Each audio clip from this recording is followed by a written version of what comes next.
Olá pessoal, continuando aqui nossa parte 4 das estruturas de decisão.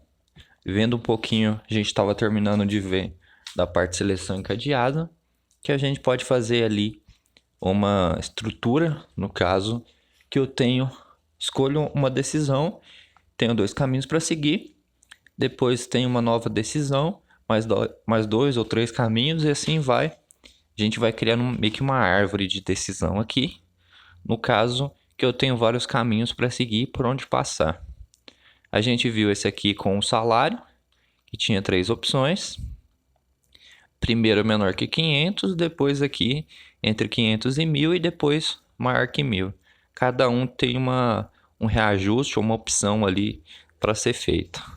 Aqui a gente viu o código no final, uma das possíveis implementações que a gente pode fazer. Implementação é a criação do algoritmo, por assim dizer, na linguagem que a gente está trabalhando. A gente está implementando ali o problema, que seria desenvolver um programa que resolva esse exercício aqui, e a gente implementou nessa solução com esse código aqui. Aqui tem uma nova forma, por assim dizer, uma outra forma, que também resolve o problema do mesmo modo. Ou seja, a gente tem duas opções e acaba aí podendo escolher qualquer uma das duas quando for desenvolver. Agora a gente vai ver um pouquinho, seguindo a estrutura de decisão lá, agora uma estrutura de condição para múltipla escolha. Ele faz um esquema ali de decisão também, quando você tem várias alternativas e vai escolher uma delas. Geralmente é utilizado para menu, alguma coisa do tipo. Menu do programinha, você entra uma coisa, ele faz uma coisa. Por exemplo, entre um para inserir uma informação, entre um para fazer outra coisa, e assim vai. Seria mais ou menos a ideia de um if-else ali, só que mais simples e mais direto, por assim dizer. Com isso a gente tem um switch. Aqui no caso a gente tem a estrutura base dele, que é switch. Abre o parênteses aqui. Aqui dentro a gente tem a variável inteiro ou char. Fecha o parênteses e depois abre chaves. O bloco de código de todo o switch e lá embaixo fecha chaves. Cada valor que a gente for trabalhar, a gente coloca um case e esse valor. Lembrando que esse valor aqui é o valor de fato. Por exemplo, 10, 11, 12, assim vai. Todos os valores que você tiver, depois do case e do valor, 2 pontos, as instruções na outra linha embaixo e lá no final um break para terminar para aquele caso. O break aqui sai do laço mais interno. Nesse caso ele sai do switch e continua a execução depois do switch. Aqui só um passo a passo. Primeiro ali vai avaliar as expressões, ou melhor, a expressão no geral, que está aqui no campo de expressão do switch, e comparar com os valores aqui embaixo. E executar aquele que tiver o valor específico. Por exemplo, se aqui em cima tiver num, e aqui no valor 2 tiver 7, e o num passado for 7, ele vai executar as instruções que tiver aqui até encontrar um break.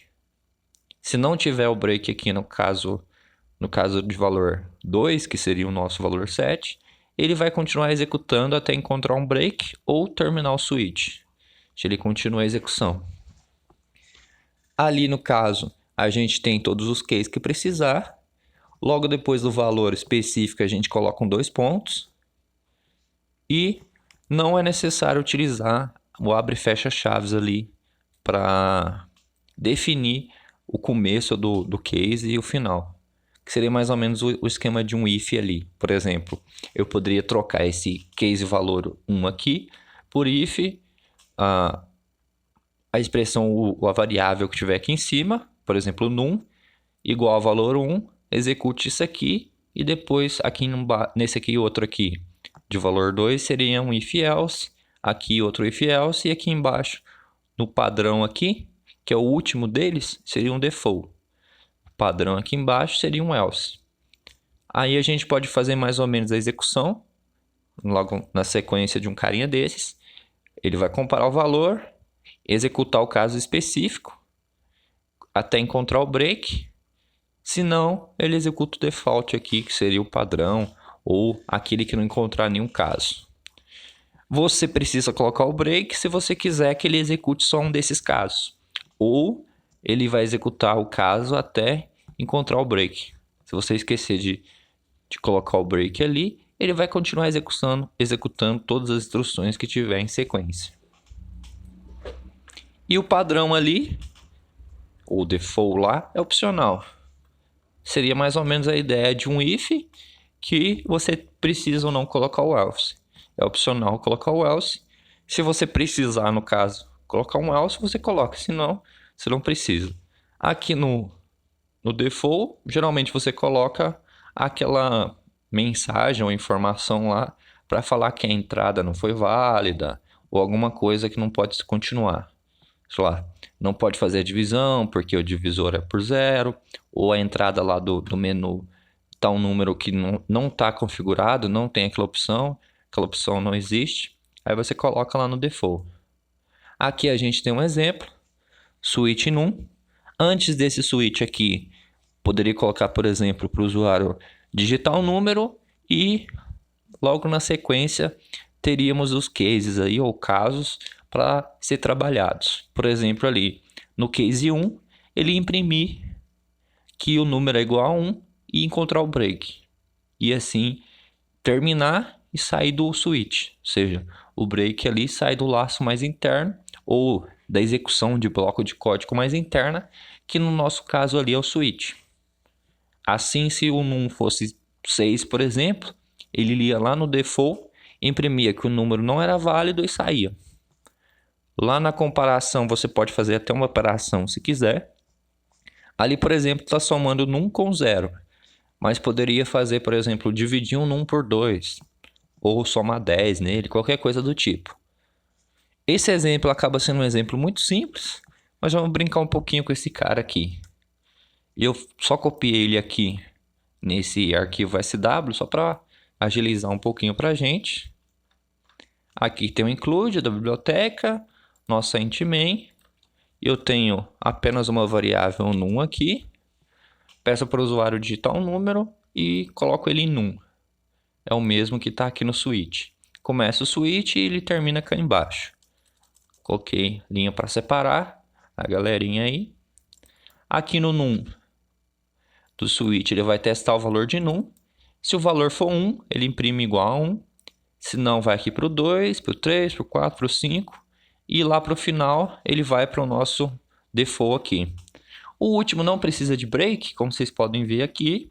Ou aqui no slide mesmo. Ele não precisa de break porque ele já é o último. Ou seja, ele já vai executar só esse aqui e não tem mais nada para baixo. Sempre lembrar de colocar o ponto e vírgula aqui. Depois do case e o valor que você colocar. Ou no default lá, que é o último. Só o default e o ponto e vírgula. Vamos executar esse carinha. Salvar aqui. Salvar ele e fechar.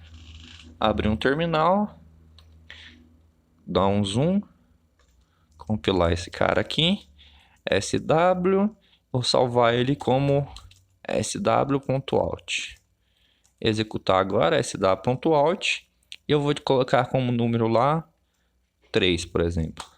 Aí ele imprimiu, o número é igual a 3. Se eu executar com 1, imprimir o número é igual a 1. Seria mais ou menos a ideia, funcionando aqui por enquanto como um if.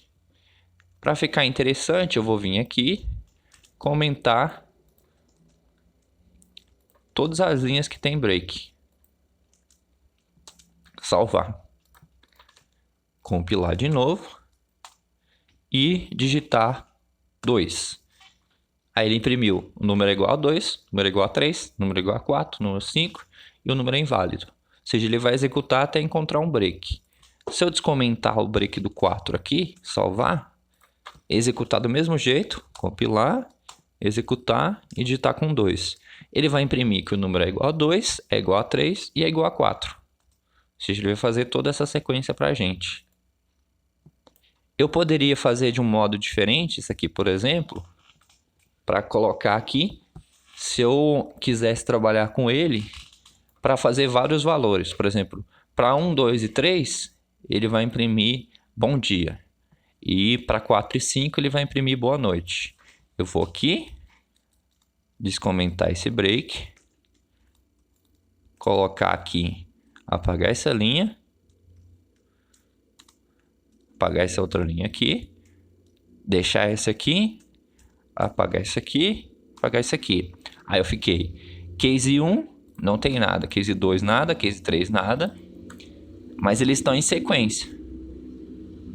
Aí aqui no meu printf eu vou imprimir bom dia, certo?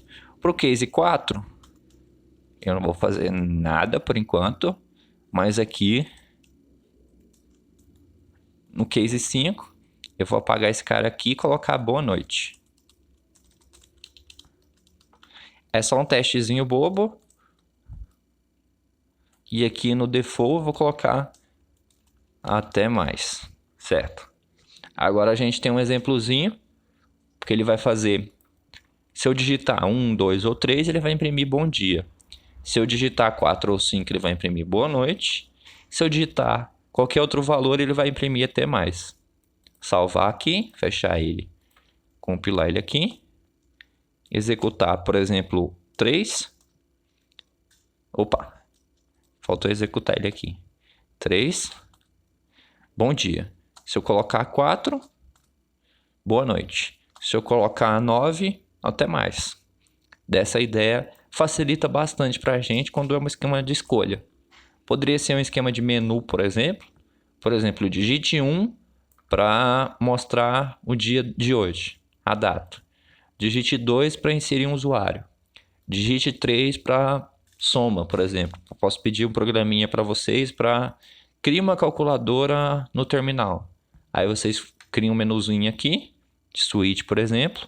1 para soma, 2 para subtração, 3 para multiplicação, 4 para divisão e assim vai.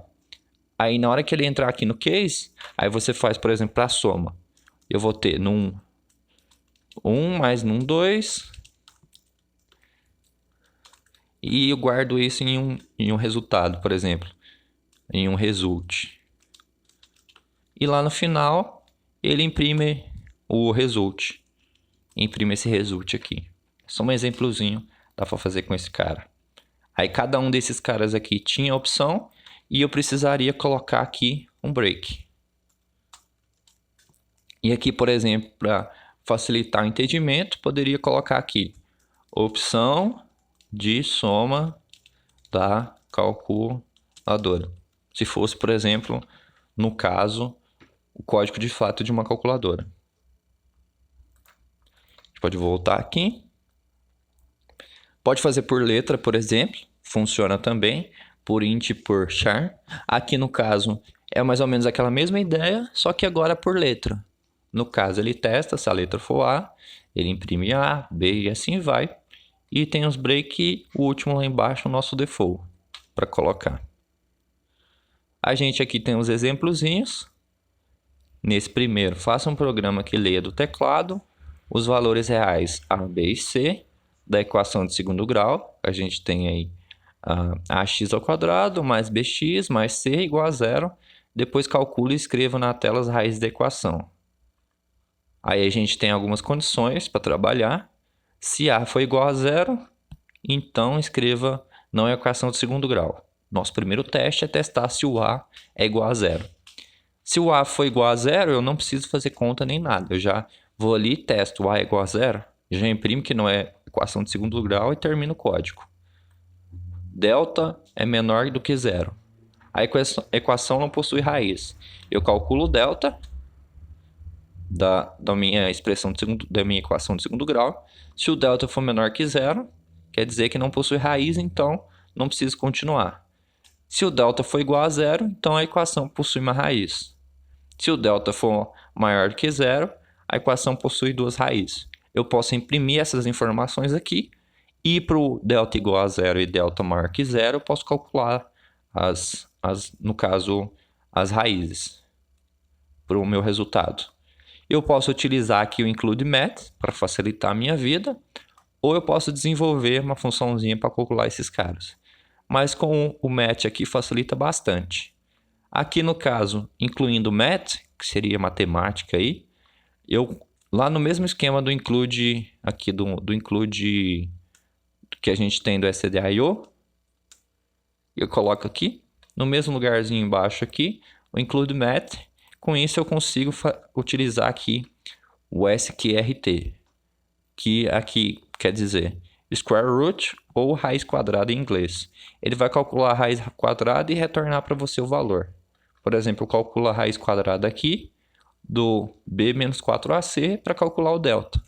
Depois eu calculo essa expressãozinha aqui, menos b mais ou menos raiz de delta sobre 2a, para a gente calcular as raízes. Só relembrando aí, o comando if oferece ali um meio de escolha para a gente, para executar entre blocos de instrução. Executar ou não um bloco. Eu posso fazer um teste, por exemplo. Se a condição for aceita, eu executo um bloco. Ou se a condição não for aceita, eu não executo aquele bloco. E assim vai. Depende de cada caso.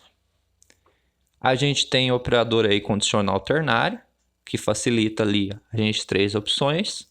A primeira a gente avalia, que é a condição. Se for verdadeira é a primeira expressão, se não, é a segunda ali, expressão que assume o valor. Logo depois a gente viu um pouquinho do switch, que no caso ali a gente consegue escolher entre várias opções, sem precisar ficar testando entre elas. Aqui a ideia é que você tem um valor de entrada, e entre ele você tem N opções para trabalhar. Várias opções ali para trabalhar, e que é um acesso rápido. O switch proporciona isso para a gente, por meio do inteiro ali ou de um char. Ele inicia, pega aquele valor e já vai diretamente do bloco de código que a gente quer utilizar lá. Aí a gente consegue pular ou chegar naquele bloco de código que a gente quer executar rapidamente. Ou se porventura não conseguir encontrar nenhum caso, ele vai lá para o default, que é o nosso caso lá opcional, que se você coloca ou não, dependendo aí do seu código. Lembrando do break, que ele provoca a saída lá quando executar o bloco de código específico e a gente não quer que execute o de baixo. Ou seja, é só aquela parte lá específica e para não continuar executando a próximo bloco de código que tiver. Aqui temos exercícios, que é a nossa lista 3. Só passar rapidinho por eles para já dando uma ideia para quem aí já estiver resolvendo eles. No número 1, determine se o ano lido é bissexto. Para isso, a gente tem uns testes aqui. Primeiro, verificar se o ano inserido lá for divisível por 400. Se for divisível por 4 e não for divisível por 100. Você tem que fazer esses testezinhos aí. No caso, se o ano for dividido por 100, ou se ele for divisível por 4 e não for por 100, quer dizer que ele é bissexto. Por exemplo, 1988, 192, 196, ou seja, de 4 em 4 ali e não divisível por 100. Aí ele consegue dividir. Você faz esses testes e guarda o resultado. Por exemplo, para ver se ele é divisível por 400, você pode fazer o esquema do mod ali de 400 e pegar o valor. Conseguiu dividir por 400 e teve o resultado lá do resto da divisão 0, quer dizer que ele divide por 400 perfeitamente. Aí depois você compara com 4. Se ele for divisível por 4, compara o resto da divisão. E se ele for divisível por 4, tem que comparar ali se ele não é divisível por 100.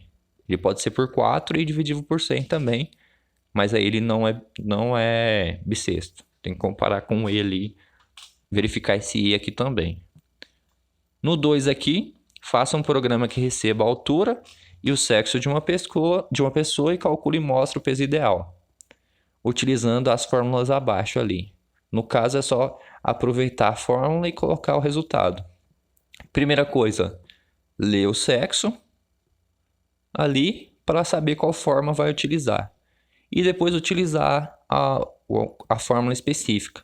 A altura que você leu, que no caso vai ser float ali. A altura vezes aquele número. No caso ali, por exemplo, para homem, 72,7 vezes a altura menos 58. Vai dar um valor ali. E o do próximo das mulheres no mesmo esquema, menos 44. Aqui a gente tem o 3, que é mais ou menos a mesma ideia. Fazer um esquema aí para classificar as pessoas utilizando o IMC. A gente tem um esqueminha, aqui o meta aproximado e tal, para verificar a obesidade na pessoa. Faça um programa que peça para o usuário os dados, peso e altura, calcule o ICMC e exiba na tela o resultado do conjunto de classificação de acordo com a tabela. A gente tem os resultados da tabela. Você tem que fazer um esqueminha aqui de if else para imprimir essas mensagens. Calcule o IMC. No caso que a gente tem altura quadrada dividido pelo peso, se eu não me engano. Fica aí como parte do exercício vocês conferirem direitinho qual que é a conta do ICMC, do IMC. Depois ele vai dar um resultado para você e você compara esses valores aqui. Por exemplo, se der 19, quer dizer que está saudável.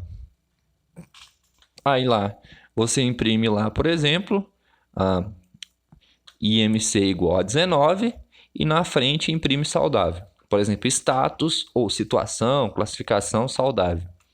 Você vai ter que calcular o IMC e depois imprimir a classificação que a pessoa ficou. Em qual grau ela está aqui de magreza ou se está saudável, sobrepeso e assim vai.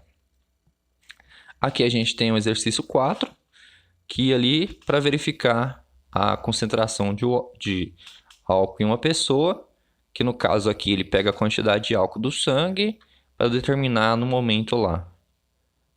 Por exemplo, aqui tem 0,5, é o mesmo que dizer 0,5 gramas de álcool por litro de sangue, certo? Aí depois a gente tem uma plaquinha aqui, álcool consumido, peso corporal vezes coeficiente. Aí a gente tem um esqueminha aqui para mulheres e homens e durante refeições para ambos os sexos. Beleza. Aí depois a gente tem um limite aqui da lei seca e uma mensaginha se for dirigir, não beba. E se for beber, não dirija. Aqui a gente tem um exemplozinho, uma tabelinha em função das bebidas e o nível aqui de volume e do álcool. A ideia é para a gente desenvolver um programa que calcular e exibir na tela a taxa aqui de sangue de acordo com o número de copos de cerveja ingerido por uma pessoa.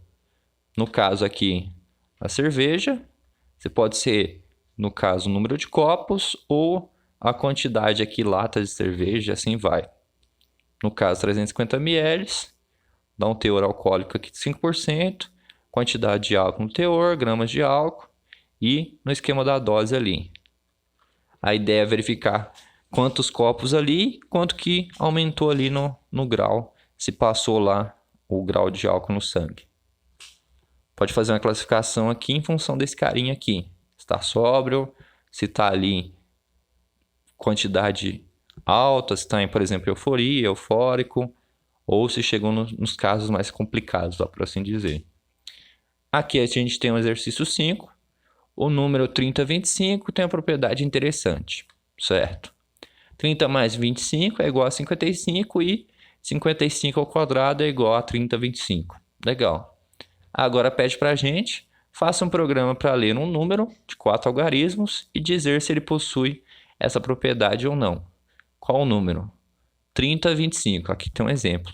3025 possui essa propriedade, que no caso a propriedade é somar os dois primeiros dígitos com os dois últimos, vai dar um valor.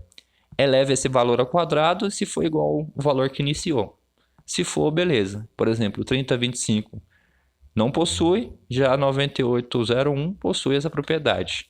Isso é bem tranquilo, só calcular somar os dois primeiros aí e depois calcular ao quadrado lá para ver se dá igual ao primeiro valor.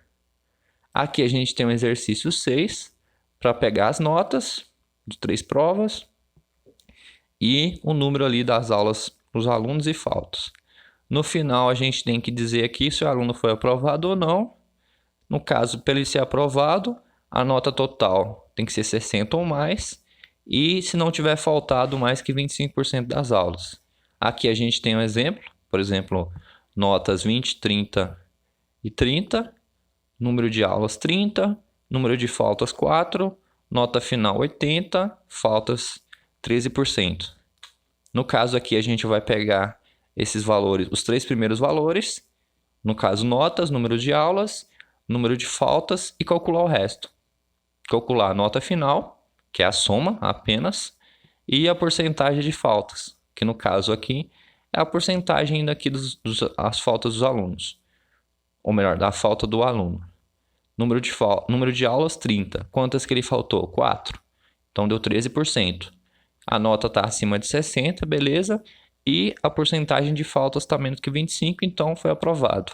Já do outro lado aqui, a nota deu 65, mas teve 28% de faltas, então reprovado. Aqui a gente tem o último exercício, lá utilizando o switch, para fazer ele resolvendo o switch. Escrever um programa lá, dada a idade do narrador, de uma pessoa lá, classificar ele em várias categorias ali. Só você fazer um switch lá com os Qs, de 5 a 7, e imprimir infantil A, depois infantil B, juvenil e até chegar no sênior lá, certo? Qualquer dúvida me manda mensagem. Muito obrigado pela atenção e até a nossa próxima aula.